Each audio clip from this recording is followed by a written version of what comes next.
tribunal, Jésus se tient, méprisé seul et sans soutien. Pilate au peuple dit soudain, que dois-je faire à Jésus? Que feras-tu de Jésus? Il se tient devant toi. Un jour tu diras plein d'effroi, que fera-t-il de moi? Au tribunal, Jésus se tient. Au tribunal, Jésus se tient, méprisé, seul et sans soutien. Pilate au peuple dit soudain, que dois-je faire à Jésus? Que feras-tu de Jésus, fidèle téléspectateur? Il se tient devant toi. Un jour, tu diras, plein d'effroi, que fera-t-il de moi? Fidèle téléspectateur, voici ce cantique, ce merveilleux cantique qu'ensemble nous allons parcourir. Nous prions que le Seigneur dirige nos instants. Nous prions que le Seigneur nous conduise. Et pour moi, toujours la joie renouvelée d'être chez vous. Merci pour ces instants. Merci pour ces histoires poignantes et ces témoignages édifiants derrière nos cantiques. Un cantique, il a 3 messages. Il y a le message textuel, il y a le message historique, il y a le message biblique. Et enfin, il y a la mélodie. Alors, c'est un condensé. Un cantique, on ne le chante pas juste comme ça, parce qu'on aime la mélodie. Il faut connaître les circonstances dans lesquelles on chante nos cantiques. Saint Augustin, chrétien du 5e siècle, Saint Augustin a dit, qui bien chante, 2 fois prie. Qui bien chante, 2 fois prie. Alors, sachons bien chanter pour que nos cantiques soient 2 prières adressées au Seigneur. Alors, ce cantique est tiré de Matthieu au chapitre 27, le verset 22 que je vais lire. Pilate leur demande, qu'est-ce que je dois donc faire de Jésus qu'on appelle Messie? Tout le monde répond, cloue-le sur une croix ou crucifie-le, crucifie-le. Fidèles téléspectateurs, je voudrais que nous soyons attentionnés aujourd'hui, plus que d'habitude, pour suivre l'histoire derrière ce cantique. Au tribunal, Jésus se tient. Vous voyez déjà, il y a une opposition. Jésus se tient au tribunal. Jésus qui est supposé être le roi, qui est sur son trône et qui va juger, c'est lui qu'on envoie au tribunal. Ah là là, je ne sais pas si nous percevons ce cantique. Alors, ce cantique, what will you do with Jesus? C'est une question qui nous est posée par Albert Benjamin Simpson, qui dit, what will you do with Jesus? Que feras-tu de Jésus? Que fais-tu de Jésus, fidèle téléspectateur? Que fais-tu? Que faisons-nous de Jésus? Le cantique, les paroles sont de Albert Benjamin Simpson, qui a écrit les paroles en 1891 et elles ont été publiées dans 65 recueils de cantiques. Simpson, alors suivons bien, c'est un grand monsieur. Simpson est né le 15 décembre 1843 à Bayview, près de Cavendish, à Prince Edward Island, au Canada. C'est un prédicateur, un théologien, auteur et fondateur de la Christian and Missionary Alliance. L'histoire des cantiques nous permet en même temps de faire l'histoire de l'Église et l'histoire des églises. Donc, la Christian Missionary Alliance, c'est ce que nous appelons aujourd'hui SEMA. SEMA. On dit Église SEMA, mais avant, ce n'était pas une église. C'était une alliance chrétienne pour la mission, une alliance chrétienne pour l'évangélisation. Voici ce que Albert Benjamin Simpson a voulu. Il n'a pas voulu créer une église, il a voulu créer un mouvement chrétien, une alliance chrétienne pour l'évangélisation. Donc, c'est une dénomination évangélique et keswickienne dont le but était d'évangéliser dans le monde entier. Élevé dans la stricte tradition calviniste écossaise, presbytérienne et puritaine, comprenons bien la vie des auteurs qui en disent long sur leur cantique. Il s'est converti lors d'un renouveau en 1859. Il avait 16 ans. Au cours des croisades d'évangélisation en Irlande de l'évangéliste Henry Grattan Guinness, il a reçu sa formation théologique à Toronto au Knox College de l'Université de Toronto.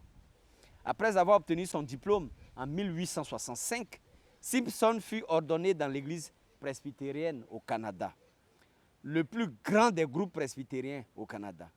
En décembre 1973, à l'âge de 30 ans, Simpson quitte le Canada pour les États-Unis et il assuma la chaire de la plus grande église presbytérienne à Louisville, dans le Kentucky, aux États-Unis, l'église presbytérienne de Chestnut Street.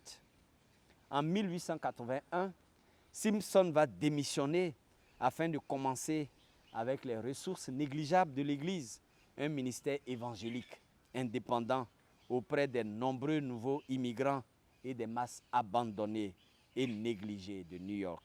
L'éducation disciplinée de Simpson et son génie naturel ont fait de lui un communicateur très efficace de la parole de Dieu. Il a prêché un évangile unique de Jésus, connu sous le nom de quadruple évangile. Jésus qui nous sauve, Jésus qui nous sanctifie, Jésus qui nous guérit et Jésus notre roi qui revient bientôt. Plusieurs universités, instituts théologiques, écoles et églises aux États-Unis et à travers le monde portent son nom, Albert Benjamin Simpson. Alors retenez ce nom. Il a écrit environ 154 cantiques, en a composé 56 et il a édité 2 recueils de cantiques. Il a écrit près de 101 ouvrages, plusieurs périodiques, des livrets et brochures et plusieurs articles. Voici, fidèles téléspectateurs, Albert Benjamin Simpson, le fondateur de la SEMA, qui était initialement la Christian and Missionary Alliance, qui est devenue plus tard l'église SEMA. Alors, le cantique a été traduit par le révérend Jacques-Arthur Blocher et la musique est de Mary Stokes, publiée en 1905 dans 33 recueils de cantiques. Stokes Mary est née en 1864 à Bradford, dans le Yorkshire, en Angleterre. Femme célibataire, elle était une gouvernante, professeure de musique. On ne sait pas grand-chose d'elle. Oui, il y a des auteurs de musique comme ça, dont on ne sait pas grand-chose. Elle a composé 5 cantiques et elle est décédée en 1911 à l'âge de 47 ans. Alors voici l'histoire de ce cantique. Simpson a écrit que Jésus nous montre le but d'une église chrétienne. C'est bien plus qu'une association d'amis sympathiques qui se retrouvent une fois par semaine le dimanche pour écouter un discours intellectuel, la prédication, et un divertissement musical choral et groupe de louanges. Waouh! Voici ce que nous dit Simpson. Il dit l'église, ce n'est pas un groupe d'amis sympathiques qui se retrouvent seulement un jour par semaine le dimanche pour écouter un discours intellectuel, la prédication, et un divertissement musical, choral et groupe de louanges, et poursuivre par procuration un mécanisme de travail chrétien. Simpson dit que l'Église, c'est plutôt celle qui peut être à la fois la mère et le foyer de toutes les formes d'aide et de bénédiction que Jésus est venu donner aux hommes perdus et souffrants. C'est le lieu de naissance et le foyer des âmes. L'Église, c'est la fontaine de guérison et de purification. L'Église, c'est le foyer d'hébergement pour les orphelins et les affligés. Alléluia. Voici le message de Simpson. C'est aussi l'école pour la culture et la formation des enfants de Dieu. C'est l'armurerie où ils sont équipés pour la bataille du Seigneur et l'armée qui combat ces batailles en son nom. Alléluia. Voici ce que nous dit Simpson, ce que c'est que l'Église. Un tel centre de population dans ce monde triste et pécheur. Il est courant pour les pasteurs et les missionnaires pentecôtistes de recevoir leur formation au Missionary Training Institute, aujourd'hui appelé Nia College à New York, que Simpson a fondé. Pour Pilate, voici ce que nous dit ce cantique et l'histoire du cantique. Il y a un certain nombre de peintures ou de toiles ou de tableaux artistiques qui représentent l'époque où le Seigneur Jésus se tenait devant Pilate. J'en ai vu ces tableaux qui étaient dessinés et où on voyait Jésus devant Pilate après son arrestation à Gethsémani. L'une de ces peintures, créée en 1871 par le peintre Antonio Cesari, représente Jésus et Pilate debout sur un balcon, regardant par-dessus une balustrade la multitude assemblée au-dessus. Le Christ, avec une couronne d'épines sur la tête, les regarde. Et Pilate, bien que regardant la foule, a la main tendue dans la direction du Seigneur, comme s'il reprenait les paroles de l'évangéliste Jean en Jean 19, verset 5. Voici l'homme. Ponce Pilate a servi pendant 10 ans, de l'an 26 à l'an 36, comme 5e préfet de la Judée, nommé par le gouverneur romain. C'était un exercice difficile d'équilibriste, ou un exercice difficile d'équilibre, de représenter la main de fer de Rome.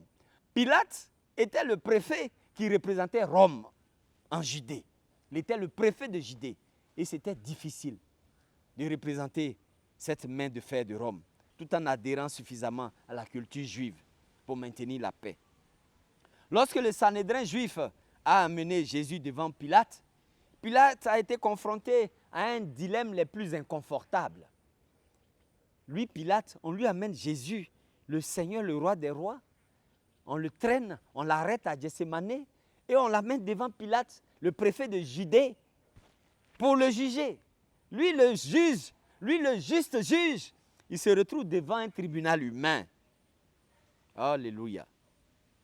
Si le Christ était un révolutionnaire ou un putschiste qui menaçait de renverser le gouvernement de Pilate ou de créer une révolte ou un soulèvement militaire, on aurait compris. Mais rien de tout cela. Mais tout ce que Pilate avait entendu démontrait que le Seigneur était un enseignant qui se préoccupait plus de l'état moral et spirituel du peuple que l'exercice du pouvoir. En d'autres termes, Jésus n'est pas venu pour exercer un pouvoir romain. Pilate pensait que, comme on dit Jésus est le roi des Juifs, il pensait que Jésus allait prendre sa place. Pilate pensait que Jésus allait faire un coup d'État pour prendre sa place, puisqu'il est proclamé roi. Mais dans un royaume où il n'y a pas de roi, alors Pilate se trouve devant un dilemme des plus inconfortables. Mais Jésus, il est venu pour le bien-être des âmes. Il est venu pour le bien-être des âmes et non pour exercer un pouvoir. Dans une interview, Pilate demanda avec précision, « Es-tu le roi des Juifs ?» Selon Jean au chapitre 18, le verset 33. Et le Seigneur répondit qu'il était bien un roi. Selon le verset 37. Mais il ajouta aussitôt, « Mon royaume n'est pas de ce monde. » Alléluia. Je suis bien un roi, mais mon royaume n'est pas de ce monde. Je suis bien un roi, mais mon royaume n'a pas les mêmes valeurs que ton royaume. Je suis bien un roi, mais je n'exerce pas le pouvoir comme tu l'exerces. Et cette dernière affirmation a parfois été mal comprise. Christ ne disait pas que son royaume n'avait rien à voir avec les gens sur la terre. Non. Plus précisément, il disait que ma royauté n'est pas d'origine humaine. Mon autorité ne découle pas de la puissance militaire. Elle n'est pas non plus basée sur un système politique terrestre. Alléluia. Voici ce que Jésus voulait dire à Pilate. Mon royaume ne tire pas son origine de l'homme. Mon royaume ne découle pas de la puissance militaire. Mon royaume n'est pas basé sur un système politique terrestre. Aujourd'hui, nos rois gouvernent parce qu'ils ont une puissante armée derrière eux. Parce qu'ils gouvernent selon un système politique humain. Mais le royaume de Christ était bien différent. Et Pilate conclut que Jésus n'était pas une menace pour lui. Voici ce qui inquiétait Pilate. Écoutez bien, fidèles téléspectateurs, ce cantique. Au tribunal, Jésus se tient, seul, sans soutien. Pilate était inquiet, pensant que Jésus allait le renverser. Mais quand il a entendu les paroles de Jésus, Pilate a vu, entendu que Jésus n'était pas une menace pour lui. Jésus n'était pas une menace pour lui. Jésus n'était pas une menace pour Rome. Pilate était rassuré. Jésus n'est pas une menace pour Rome. Il était innocent de tout acte répréhensible et que les accusations portées contre lui étaient toutes fausses. Mais alors, quand on reconnaît que quelqu'un n'a rien fait, quand on reconnaît que quelqu'un est innocent, que doit-on faire? Oui, dans le royaume de Jésus, quand quelqu'un est innocent, on le laisse s'en aller. Mais dans le royaume humain, on peut être innocent et être condamné. Voici ce que nous dit Albert Benjamin Simpson. Alors Pilate dit aux Juifs, je ne trouve aucun crime en lui.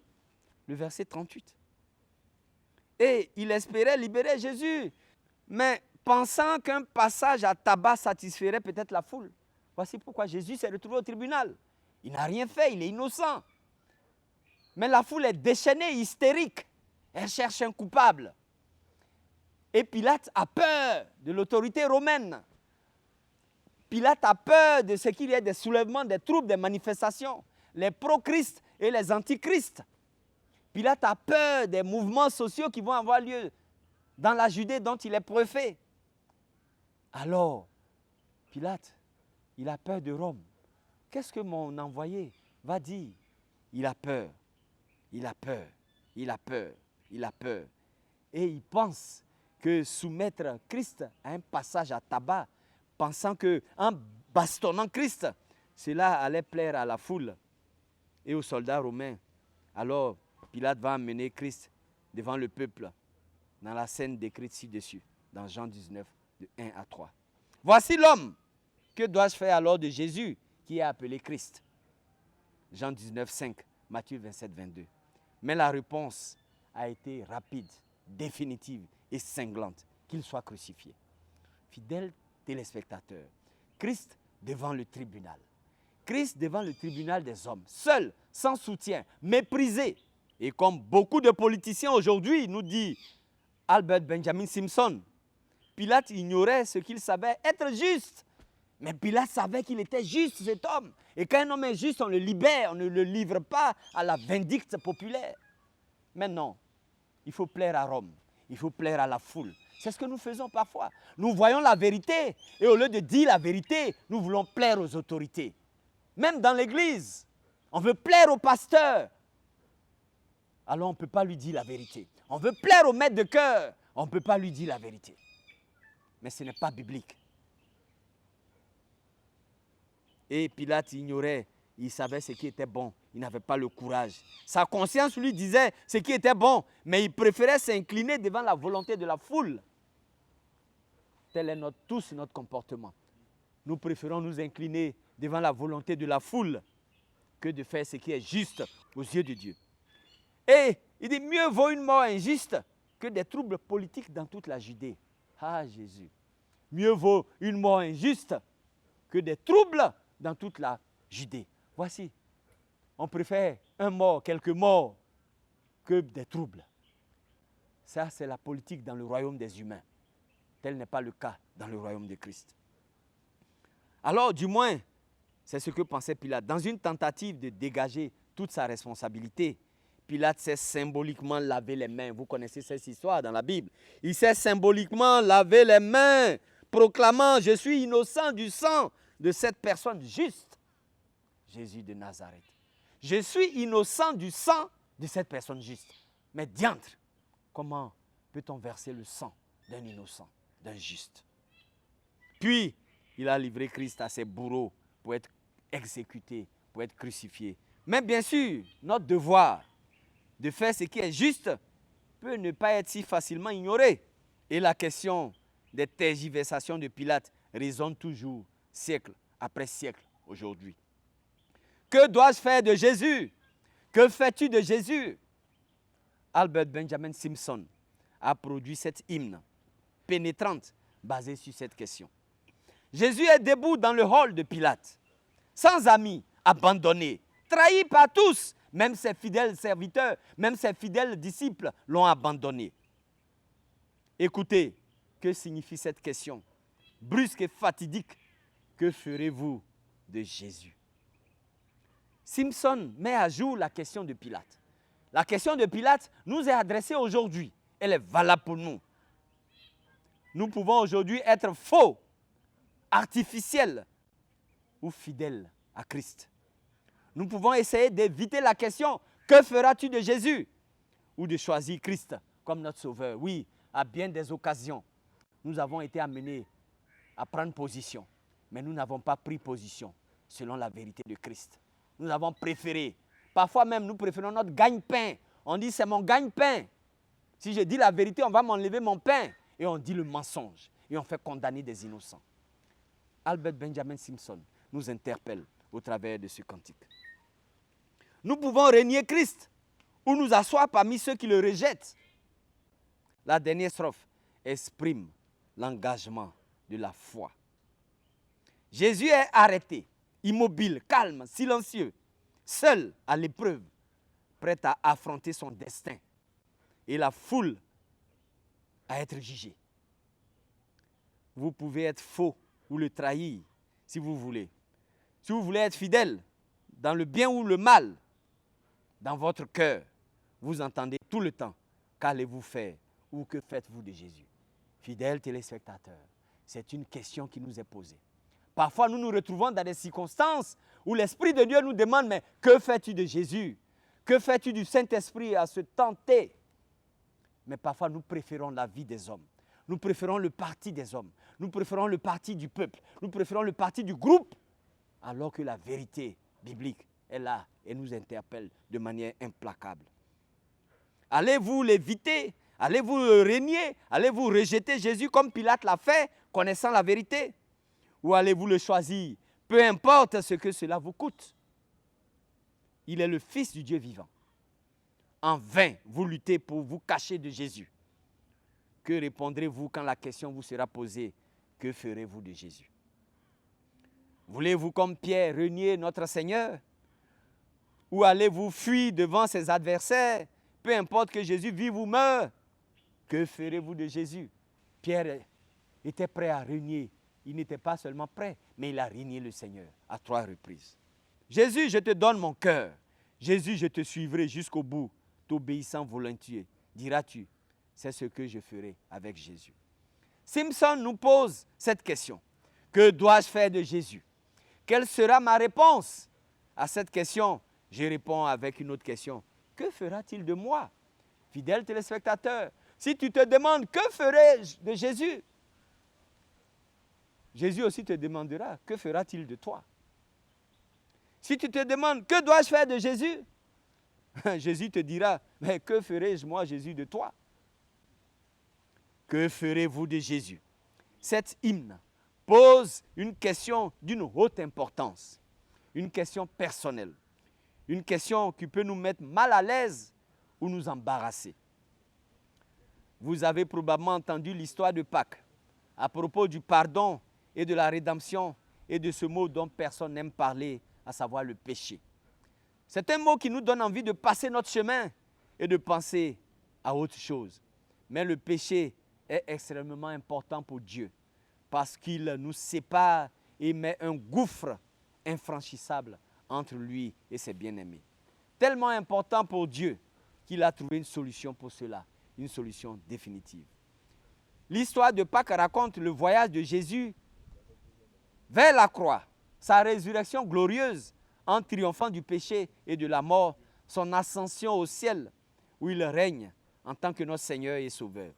Cela nous donne de l'espoir et de la joie. Nous n'avons plus à payer la dette pour notre péché. Jésus l'a payé en totalité. Nous pouvons être pardonnés et acceptés et jouir pour toujours de la communion avec Dieu par Jésus-Christ. C'est ce que Jésus voulait dire quand il a prononcé ces dernières paroles. Tout est accompli. Ce lourd fardeau de péché que nous portions est tombé de nos épaules. C'est une grâce incroyable. J'espère que vous, chers téléspectateurs, prendrez un moment pour chanter la belle hymne et les paroles. Si vous ne l'avez pas déjà fait, réfléchissez à la question. Que feras-tu de Jésus? Que ferez-vous de Jésus? Parce que neutre, vous ne pouvez pas tout simplement l'être. Un jour, votre cœur vous demandera, que fera Jésus de toi? Fidèle téléspectateur, que fera Jésus de toi? Si tu te poses la question, que ferai-je de Jésus? Jésus te dira, moi aussi Jésus, que dois-je faire de toi? Voici, je me tiens à la porte, dit Apocalypse au chapitre 3, le verset 20. Et je frappe. Si quelqu'un entend ma voix et ouvre la porte, j'entrerai chez lui, je souperai avec lui et lui avec moi. Au temps favorable, je t'ai exaucé. Au jour du salut, je t'ai secouru. Voici maintenant le temps favorable. Voici maintenant le jour du salut, selon 2 Corinthiens, chapitre 6, verset 2.